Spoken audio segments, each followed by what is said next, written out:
সাবধান সাবধান সাবধান, হুঁশিয়ার হুঁশিয়ার, সীমান্তে অবৈধ অনুপ্রবেশ কোনো প্রকার গ্রহণযোগ্য নয়।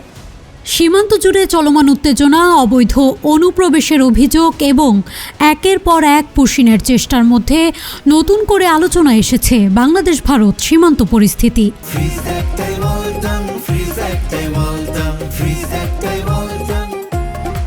এমন পরিস্থিতিতে 4 দিনব্যাপী মহাপরিচালক পর্যায়ের বৈঠকে বসতে যাচ্ছে দুই দেশের সীমান্তরক্ষী বাহিনী, বর্ডার গার্ড বাংলাদেশ বিজিবি ও ভারতের সীমান্তরক্ষী বাহিনী বিএসএফ।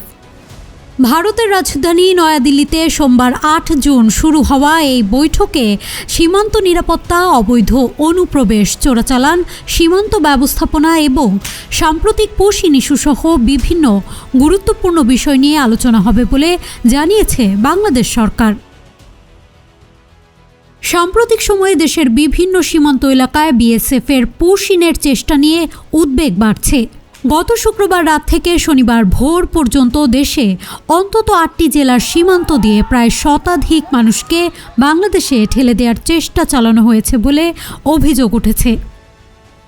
তবে বিজিবির কঠোর নজরদারি, সীমান্তে টহল বৃদ্ধি এবং স্থানীয় জনসাধারণের সহযোগিতার কারণে এসব প্রচেষ্টা ব্যর্থ হয়েছে। সীমান্তবর্তী এলাকাগুলোতে রাতের আধারে আলো নিভিয়ে সন্দেহজনক তৎপরতা, ছোট ছোট দলে নারী, পুরুষ ও শিশুদের জড়ো করা এবং পরে তাদের বাংলাদেশের দিকে ঠেলে দেওয়ার চেষ্টা নিয়ে স্থানীয়দের মধ্যে উৎকণ্ঠা তৈরি হয়েছে। বিজিবি জানিয়েছে, যথাযথ পরিচয় যাচাই ছাড়া কাউকে বাংলাদেশে প্রবেশ করতে দেয়া হবে না এবং সীমান্ত সুরক্ষায় তারা সর্বোচ্চ সতর্ক অবস্থানে রয়েছে। রোববার সচিবালয়ে সাংবাদিকদের সঙ্গে আলাপকালে স্বরাষ্ট্রমন্ত্রী সালাউদ্দিন আহমেদ বলেন, আসন্ন বিজিবি বিএসএফ বৈঠকে সীমান্তে অবৈধ পুশিনের বিষয়টি গুরুত্বের সঙ্গে উত্থাপন করা হবে। তিনি জানান, সীমান্ত পরিস্থিতি নিয়ে দুই দেশের মধ্যে কূটনৈতিক পর্যায়ে আলোচনা অব্যাহত রয়েছে এবং সীমান্তরক্ষী বাহিনীও বিষয়টি নিবিড়ভাবে পর্যবেক্ষণ করছে। ডিজি লেভেলের মিটিংটা একবার বাংলাদেশে হয় আর একবার ভারতে।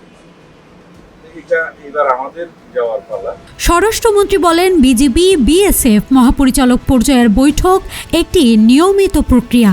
প্রতি বছর একবার বাংলাদেশ ও পরের বার ভারতে এ বৈঠক অনুষ্ঠিত হয়। এবার ভারতের পালা হয়, বৈঠকের আয়োজন করা হচ্ছে নয়াদিল্লিতে। তিনি আরও বলেন, সরকার সীমান্তে যে কোনো ধরনের অবৈধ পুশিনের প্রচেষ্টা প্রতিহত করতে প্রস্তুত। তবে এসব বিষয় উত্তেজনা না বাড়িয়ে কূটনৈতিক সংলাপ এবং পারস্পরিক আলোচনার মাধ্যমে সমাধান খোঁজাই সবচেয়ে কার্যকর পথ। সংশ্লিষ্ট সূত্রগুলো বলছে, বাংলাদেশ বৈঠকে সীমান্তে মানবাধিকার লঙ্ঘন, অবৈধ পুশিন, সীমান্তে গুলি চালনা এবং দ্বিপক্ষীয় সমন্বয় জোরদারে বিষয়গুলো তুলে ধরতে পারে।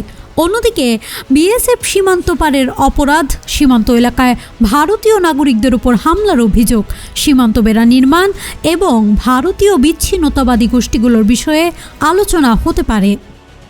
মূলত চলতি বছরের ফেব্রুয়ারিতে এই বৈঠক অনুষ্ঠিত হওয়ার কথা ছিল, তবে পশ্চিমবঙ্গ বিধানসভার নির্বাচনের কারণে তা পিছিয়ে দেয়া হয়। ফলে কয়েক মাসের বিলম্বের পর দুই দেশের সীমান্তরক্ষী বাহিনীর শীর্ষ কর্মকর্তারা মুখোমুখি বৈঠকে বসতে যাচ্ছেন।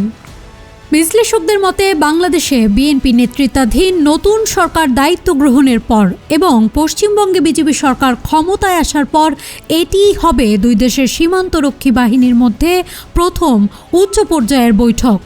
তাই সীমান্ত পরিস্থিতি, অবৈধ অভিবাসন এবং আঞ্চলিক নিরাপত্তা ইস্যুতে এই বৈঠক বিশেষ গুরুত্ব বহন করছে। News desk, Manabzamin.